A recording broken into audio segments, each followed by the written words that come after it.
আজকে প্রধান খবর। প্রথমেই দিল্লি থেকে বড় আপডেট।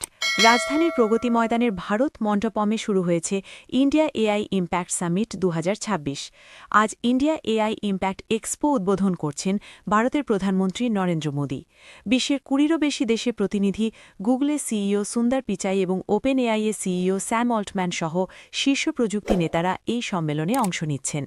লক্ষ্য একটাই, ভারতকে কৃত্রিম বুদ্ধিমত্তার গ্লোবাল লিডার হিসেবে প্রতিষ্ঠা করা। প্রযুক্তি, স্টার্টআপ ও ভবিষ্যতের অর্থনীতি সবকিছুর কেন্দ্রবিন্দুতে এখন এআই। খেলার মাঠে দাপট ভারতের। টি-20 বিশ্বকাপে ভারত-পাকিস্তান মহারণে দারুণ জয় ভারতের।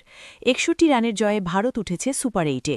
ব্যাট হাতে ঈশান কিষানের ঝড়ো ইনিংস এবং বোলিংয়ে বুমরার আগুনে স্পেল সমর্থকদের উচ্ছ্বাস এখন তুঙ্গে। অন্যদিকে জম্মু ও কাশ্মীরের সন্দেহভাজন ডিজিটাল হাওয়ালা চক্রের একাধিক অ্যাকাউন্ট ফ্রিজ করেছে প্রশাসন। তদন্ত জোরদার করা হয়েছে। রাজনৈতিক মহলেও চর্চা তুঙ্গে। পশ্চিমবঙ্গের মুখ্যমন্ত্রী মমতা ব্যানার্জি বিএনপি নেতা তারেক রহমানকে মিষ্টি পাঠিয়েছেন বলে খবর, যা নিয়ে শুরু হয়েছে নতুন রাজনৈতিক বিতর্ক। অসম ও উত্তর পূর্বের খবরে।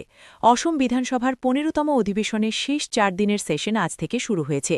গুরুত্বপূর্ণ বিল ও নীতিগত সিদ্ধান্ত নিয়ে জোর আলোচনা হতে পারে।